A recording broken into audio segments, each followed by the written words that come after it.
Hey guys, my name is Angelica, and I lived through something absolutely terrible that has turned my life upside down. The thing is that inside of me, there lives another girl named Sylvia. Please don't think I'm crazy. I would like you to listen to me. I have never had mental problems, and I am officially totally healthy. I even have a certificate from a neurologist and a psychiatrist confirming my words. Therefore, what I'm saying is not just empty talk. I was born into a wonderful family. My parents love me very much. They never raised their voices at me and always tried to give me all the best. In turn, I made them happy with my success in studies and sports. To be honest, I could never even have imagined that something would destroy our family's happiness. But still, everything went down the drain unexpectedly for all of us, and no one knows who might be to blame for this. Is this because of envious people or Daddy's business competitors? After all, everything just could not have collapsed so suddenly without any preconditions. For the first time, Sylvia manifested herself a year ago. It was a Friday evening, so my parents and I were frying pork sausages over a fire like we usually do at the end of the week. We were playing, on the terrace of our house, and we were discussing the past 5 days and our future plans. Then at about 10:15 p.m., I jumped up on my chair and started shouting loudly that the sausages were disgusting, that it was impossible to eat them, and that they contained so much fat that my liver wanted to cry and swear. As it concerned me, I saw and heard everything at that moment, but this was as if I had lost control over my body and tongue, as if I was possessed by someone who said all this. My parents were totally shocked because it was not like me to behave in this way, and everything that was said by my mouth was not what I really thought because I often buy these pork sausages myself and I really love them. But what was it if not me? On that day, something left my body as unexpectedly as it appeared, and we really didn't understand what was going on. Of course, I explained everything to my parents and they believed me completely, but still a few days later, that something manifested itself again, and at about the same moment.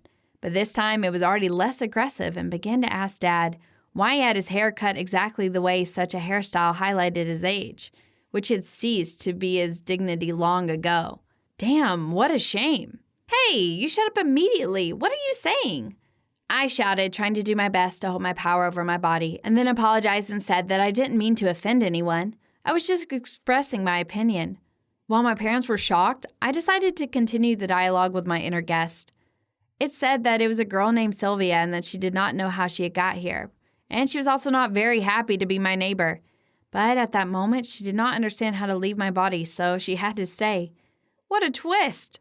Does this mean that it came from nowhere and did it so suddenly? This time, my parents asked me to visit the doctor just to be examined. This is logical because no healthy person would communicate with themselves like this with another person, right? The psychiatrist talked to me a little and then told my parents that I was just fooling around and in fact everything was fine with me. Then he advised me to just wait until my difficult teenage years would be over and I would stop screwing around. I didn't even know what to say, but probably this result is better than sending me to a mental hospital and poisoning me with pills. But still, Sylvia began to appear in every evening after that, which just drove me crazy. She and I turned out to have completely different views on life, which made our coexistence painful for both of us, and we began to quarrel quite often. After all, this is my body, which means that I am the one to decide what is right and what is wrong. My parents tried to remain neutral, and it was hard for me to say whether they believed me or followed the doctor's advice and just waited, but they did not get involved in our quarrels with Sylvia. During one such fight, I got really angry and my whole body was shaking because of the sense of unfairness due to the fact that this stupid girl took possession of my body. Sylvia tried to make spiteful comments saying that I looked untidy, that I was stupid and spoiled, and a whimsical girl who was afraid to face the truth. I had a nervous breakdown as a result, which I passed out, and it so happened that when I came to my senses, I found a huge lump on my stomach. This really frightened me and my parents, so we decided to immediately seek medical help. In the hospital, I was examined, and the abdominal cavity that is right inside my belly, a huge tumor was found there. The doctors asked how I had not noticed it before and whether it bothered me. Then the painful examinations of this tumor began, and part of it was even pinched off and sent for further examination. The doctors then began to look at me in a very strange manner, and I was sure that this was because I did not have much time left, and I was really scary and sad because I love my life. When the results of the examination were available for some reason, I was asked several times to undergo more computer examinations, and only then my doctor was ready to announce my diagnosis. But he presented it as something very important and organized a whole ceremony in which professors and scientists participated. So everything that the doctor told me still blows my mind. It turns out that my parents were supposed to have 2 twin babies. But during pregnancy, one fetus just disappeared. That is, it dissolved. Sometimes this happens with multiple pregnancies, but scientists have not yet found out any explanation for this. In short, my mother gave birth to one healthy and beautiful girl and did not even remember that she was supposed to have 2 children. And everything seemed to be as usual until I got to the hospital. Doctors began to study the tumor in my abdomen and found out a shocking detail. There is a person inside me. That is, it was the same twin who disappeared when my mother was pregnant. According to medical terminology, this is called a twin parasite. So does this mean that Sylvia could be my sister? This is terrible and sad news at the same time. How is this possible? I asked the doctor why she had not manifested herself in any way for so many years. And he explained to me that the sudden and sharp growth of the twin resulted from a sharp surge in hormones in my body. I was in a transitional age, so hormones began to act up. And due to this, Sylvia suddenly grew up, which was fueled by my hormones. All this looked like a horror movie. Inside me, there's an alien, although I do not know how appropriate it is to call a twin sister an alien, but still. What if it's me who's in her body and not her in mine? A lot of different and scary thoughts were spinning around in my head, which made me feel even worse. The doctor said that he understood my emotions and those of my parents. However, we needed to make one very important decision as soon as possible. In particular, we had to give our consent for carrying out a surgery to remove the alien from my belly, or officially refuse the operation, taking the responsibility for all the risks. The thing is that the twin can actually continue growing. It can die inside me or take over my body forever. Considering this, it should be taken into account that perhaps Sylvia will no longer manifest herself in any way during my life, which means that she will never bother me anymore. Doctors told me to think carefully and make the important decision together with my parents. If the answer is yes, they will carry out the operation immediately. I would have never thought that I would have to make such a choice. I hadn't been sleeping for 3 days and 3 nights in a row. I asked my parents not to bother me and treat my problem with understanding. I was lucky that they allowed me to manage my body on my own. Then I pulled myself together and decided to leave everything as it was. I just thought that I was luckier than Sylvia, and now I just needed to come to terms with the situation and let it go. A year has passed since this decision was made. I did not go to the hospital, although I had to attend it once a month. The thing is that I really let the situation take its course. Yes, I know that this is impossible and it is necessary to monitor my health, but deep inside, I had a feeling of guilt towards Sylvia. I could not overcome myself. So recently, I came to the hospital and underwent another computer-based examination, after which another piece of shocking news awaited me. Sylvia had completely disappeared from my body and not a trace remained of her. That is, it was the second time in history of her existence. And now I have ambivalent feelings. On the one hand, I am even a little sad that she's no longer there. But on the other hand, I am terrified and scared. What if she appears again in the most unexpected place and at the most unexpected time? What will happen then? In fact, this can occur. What if she decides to appear in the next generation? I don't know, of course, if this is possible, but just a year ago, I did not even imagine that there existed a twin inside me. So now I'm not surprised by anything. What would you have done in my place when Sylvia was still inside me? Would you agree to carry out an operation? Give your answers in the comments. Click on the thumbs up button and be sure to subscribe to our channel.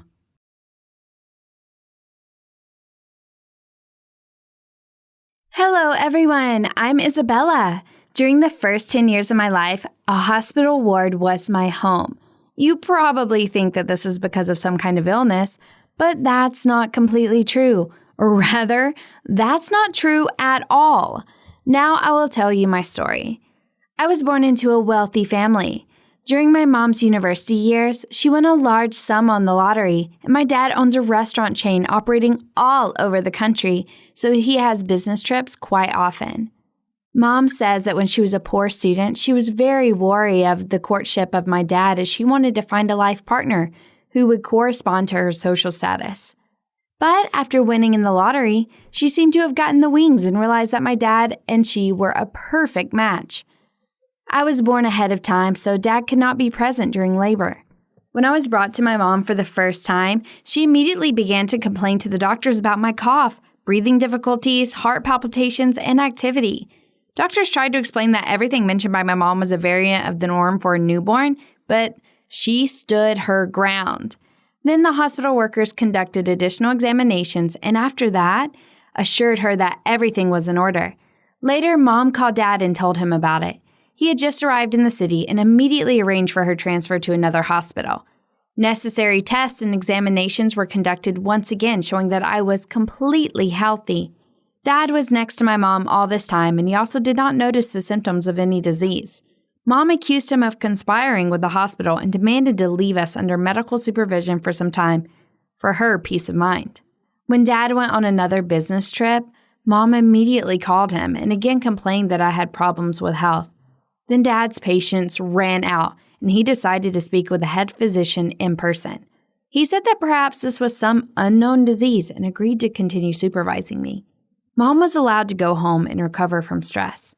During the week of supervision, doctors did not notice any symptoms that my mother had complained about, so they invited her to check my condition in person. She made a scandal and began to threaten them, saying that if they did not start doing their job, she would turn to the Ministry of Health and they would have big problems. The head physician made a helpless gesture and said that if they were paid money, they would continue supervision. Although it was expensive, our family could afford it, so my parents agreed. She spent a lot of time with me and continued to convince everyone that I had some kind of illness. Dad also visited us quite often, but did not see anything from what my mother described. She said it was due to the preventative procedures they were conducting very often because my mom insisted. Time passed, but nothing changed. My mother did not listen to anyone, and I was growing up in the hospital. Mom hired a nanny, Mrs. Teresa, who taught me to walk and talk. She became the first person to confirm my mother's words about my sickness. Apparently, she was paid very well. I became older, so I was transferred to another hospital department. I learned to read and write, but my only friends were my mother, Mrs. Teresa, and the nurses who took me to the procedures. Dad visited us, gave presents, and left. We hardly talked to him. Once on my way to the ward, I noticed a boy of my age. This was the first time I saw my peers with my own eyes. I immediately wanted to talk to him, but Mrs. Teresa said that I should not do it as I was very weak for this. However, I soon persuaded her to introduce us to each other. It turned out that his name was Nick, and he was recovering after a spinal surgery. He talked about many things that I had never seen and about his friends, with whom they used to play in the sandbox. I listened to him with huge interest and really wanted to go outside, so I decided to ask my mom about it. When she arrived again, I immediately told her about my desire. She listened to me and said that I had nothing to do outside, and she would bring me some sand. It was something new and unusual. I really enjoyed playing with it, but Nick talked so much about friends while I still didn't have any of them. So I told my mother about this as well. At first, she told me to get this nonsense out of my head, but then she took pity on me and promised that I would have friends soon. A bit later, guys from the other departments came to me to play together. Like Nick, they were talking a lot about the outside world and then quickly disappeared. I did not have time to get used to them. I could receive anything they were talking about except for one thing. I was not allowed to leave the hospital. When I asked my mom why other children were leaving the hospital but I couldn't do it, she hugged me and said that she was very sorry and it was because of her bad karma. I asked my mom what she meant. She said that it was time for me to start studying the school curriculum. Teachers started visiting me.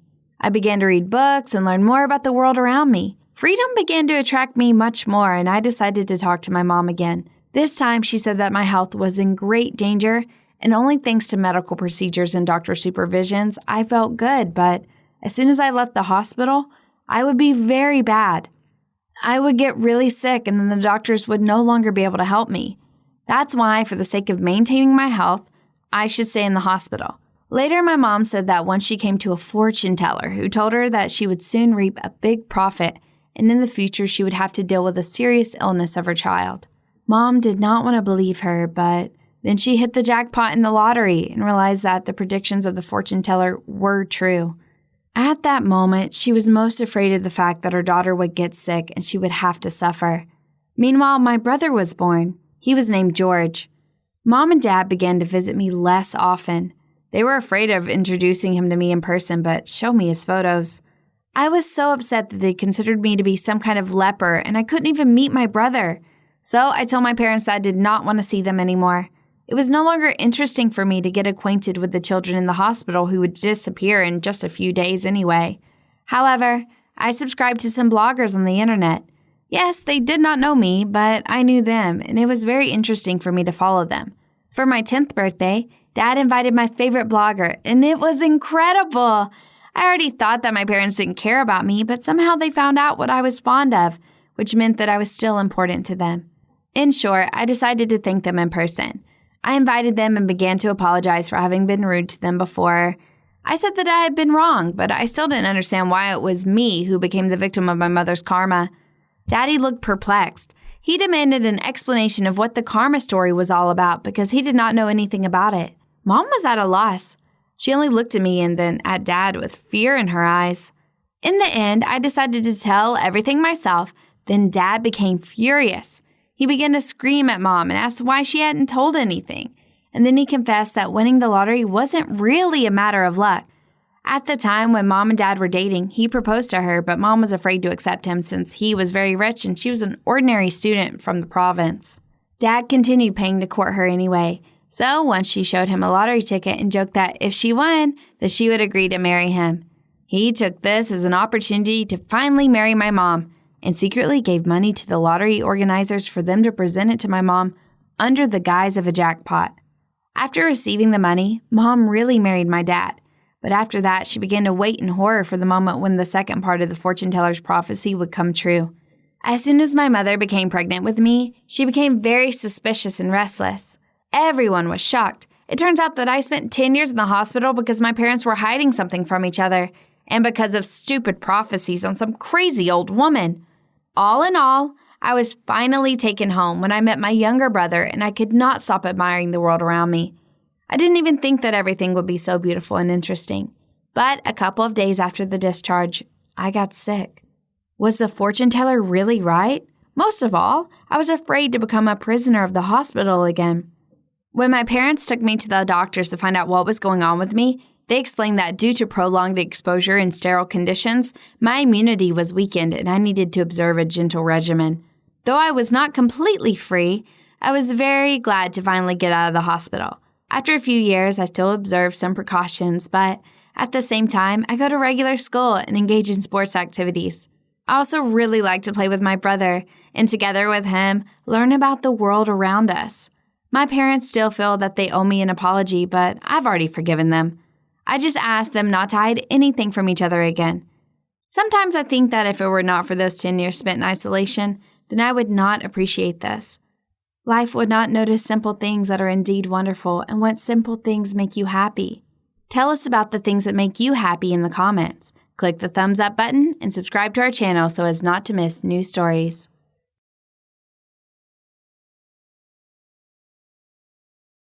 The mansion, drowning in lights, was crowded with people. It was easy for me to get lost in this crowd. I just had to get to the helicopter before my parents and security intercepted me. Gina, you can't run away from your own engagement. Mom's voice was heard. I'm not engaged, I shouted back angrily, showing a finger without a ring. And who are you going to be, that beggar? Mom's words made me mad. After all that, I managed to slip past the guards and get into the helicopter. To Texas, I commanded the pilot. I felt like I was capable of anything and nothing can stop me now. Hi, my name is Gina, and this is my story of how tips made me a millionaire. And it all started in an ordinary cafe where I worked as a cashier and a waitress in one person. We lived in a suburb in South Texas. We had an old house and a small farm. It wasn't a limo waiting for me in the morning, but Mom's old bike, and I was riding this bike to a small school where everyone knew each other. Every day after school, I was going to work at the Lazy Coyote Cafe. Over the years of working in a cafe, I managed to get along well with the guests. They greeted me with a smile, and many even left good tips, and everything would have been like this until the very end of school, if not for one guy. He appeared in the cafe only once. With a sad look, he drank one glass of cola, fingering some pieces of paper in his hand, and then put something in the box for a tip and left. Opening the box, I found a lottery ticket. A strange way to thank the waiter. I was about to throw away this useless piece of paper, but someone distracted me and I put it on the counter. In the evening, when all the visitors left, I came across that lottery ticket again. I didn't know what prompted me, but I took my mobile, went to the lottery website, and registered. And of course, I forgot about it in the same second. The next day was no different from the previous ones. But in the evening, some men in suits and journalists with cameras burst into the cafe. They were followed by my mother, pale and shocked. She pointed at me and murmured faintly, "Here she is. That's Gina." One of the men in the suits literally jumped on spot and rushed to me. "Here is our winner!" he exclaimed. "A simple girl at the checkout. That's luck." Who are you?" Because of the shock, I even began to stutter. "She's in shock." The man patted me on the shoulder sympathetically. "Of course, one doesn't become a millionaire every day." "A millionaire?" I mumbled. "How old are you?" 17. "Wow, such wealth at 17. He turned to my mother. She nodded in confusion. In general, I could not finish that shift. And this was no longer necessary because a huge pile of money fell on me. I won $45 million, an unthinkable amount that went to me, and not to the guy who left the lottery ticket as a tip, and needless to say, my life changed instantly. We left for Texas for good in a couple of weeks. Now we live in New York in our own mansion. Naturally, my parents and I didn't work. For what? There's enough money even for my children. I thought that millions would make me an incredibly happy person, but I was wrong. You won't believe it, but the delight of shopping disappeared after a month. There is no intrigue or trepidation. You just go to the store and buy whatever you like. The only thing that pleased me was the opportunity to travel the world. And then all the time, the guy who, thanks to whom, my family managed to get out of poverty, did not get out of my head. He should have been in my place. Not even like that, I was in his place, and it seemed to me a huge injustice. Money is of course great, and it is much more pleasant to suffer in a limousine than riding on my mother's old bicycle. But in fact, it was his money. What if he needs it? What if now he lives as poorly as I once lived? I decided to find the stranger and share the winnings. He may call me crazy, but I couldn't do otherwise. It would be more correct. However, it was not easy to find the stranger. Even with my capabilities, I had to contact a private detective agency. This guy turned out to be an even more mysterious type. "His name is Michael Spencer. Here's his address," the detective said at the meeting. That's all we managed to find out. Who he is and what he does is unknown. Flying to Texas in a private helicopter, I kept thinking, who will Michael turn out to be? Well, what if he himself is fabulously rich and my visit will only make him laugh? It's okay. I'll just go home and continue to live my boring rich life, but with peace of mind. Upon arriving at the place, instead of a luxurious mansion, I saw an old house near the coast. We landed not far from it. I got out of the helicopter and headed for the hut. When I knocked on the door, I felt that my heart was about to jump out of my chest. When the guy opened the door, that was a load off my mind. "I've seen you somewhere." He frowned. "I'm Gina, the waitress from the Lazy Coyote. You gave me a lottery ticket?" Suddenly he remembered. He smiled, invited me into his house, and offered me tea. Once inside, I barely hid the horror of what I saw. Everything was so old and decrepit that it seemed like it might fall apart if you just touched it or sat down. However, oddly enough, there was order around, and later I even caught myself thinking it was quite cozy here. And imagine my surprise when Michael said that he lived here almost without adults. Why almost? Michael has a grandfather, but he is ill, so that guy takes care of both the house and the grandfather who cannot do anything himself. His parents left him when Michael was only 15 years old. Your life will change." I tried to stay positive. "Your ticket turned out to be the winning one. I don't need so much money. I want to share it with you." "I don't need your money." "What are you saying? How can you not need money?" "I can manage without it." Michael just shrugged. "I bought so many tickets, and they all turned out to be losers, and yours won." Now I realize what kind of piece of paper he crumpled. Then these were the other tickets he bought to win. I've been trying to persuade Michael to take part of the winnings for a long time, but he stubbornly refused. Then I said I wasn't going anywhere until he accepted the money. Michael just shrugged his shoulders and began to do household chores, pretending I wasn't there, and then he left for work altogether. Crazy! In addition to the heavy care of his grandfather, he also has to work. I decided to leave the money right at his house, and after writing him a note, I flew home. But after a couple days, Michael returned everything and wrote that he did not need donations. Well, fuck him. What do I care about him? I tried to continue living my posh life. However, I still couldn't forget Michael. The more money I spent, the more I thought about him. This guy is there alone with a sick grandfather. He works and holds the whole house on his shoulders.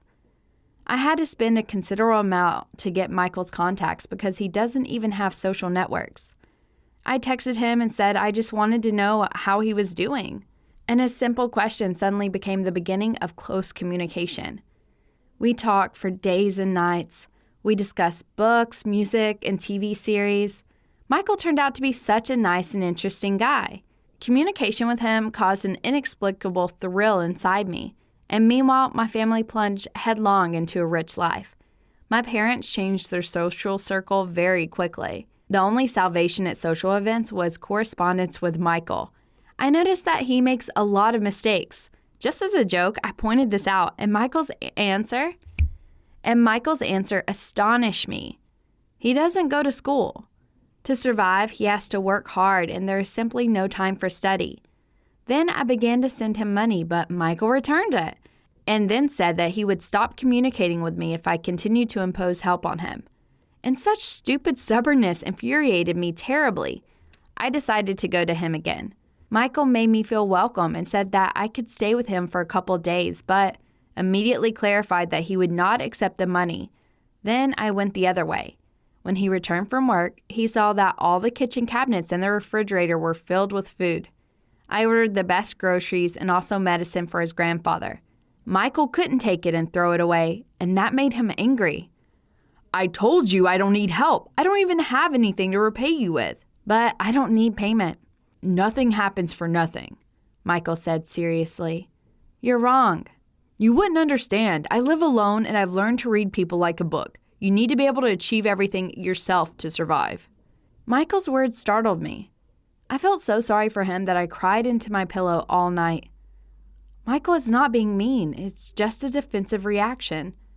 Over the years of loneliness, he had forgotten how to trust people, but I intended to fix it. I stayed with him for a few days and helped with everything, and I saw how the guy was changing before my eyes. He began to smile, and I realized that he had the most beautiful smile in the world. Last night, we didn't sleep at all. We walked along the coast and looked at the ocean. It was so good with Michael that I asked him to take my hand. And that night, we almost kissed, but Michael suddenly pulled away. "Don't. I'm not your equal. You won't be happy with me. Don't be silly. They won't let us be together." I decide what's best for me. I have so much money that I can afford everything. "Money is not the main thing. You have parents. This is the most valuable thing that can be." After Michael's words, I burst into tears. After all, I fell in love with him and wanted to be with him. I was sure that my parents would understand me and accept Michael, but I was wrong. They were against our relationship. Moreover, they found me a groom from a very influential family, and even worse, he was supposed to arrive any day now. But the biggest blow was Michael's silence after I left. He didn't reply to my messages. Doesn't he love me? After all, in the last message I wrote to him about my feelings. This terrible thought made me agree to the engagement. If Michael doesn't love me, then it doesn't matter who I marry. I thought I would be able to accept and cope with my feelings and emotions, but it didn't work out. You already know how the engagement ended. I escaped to Texas by helicopter. When a sleepy Michael opened the door for me, I almost knocked him down, throwing myself into his arms, and we finally kissed. Even after receiving $45 million, I wasn't as happy as I am now. And when Michael said he loved me, I burst into tears of happiness. And you know, my wedding did take place, but it was Michael who became my fiancé. After a while seeing him and getting to know him better, my parents approved of our union. And now finally, Michael will be able to be truly happy. He will study again, and his grandfather will get better care. And most importantly, Michael found faith in people. What would you do in my place? Would you split the winning? Write your answers in the comments. Click on the thumbs up button under this video and share it with your friends.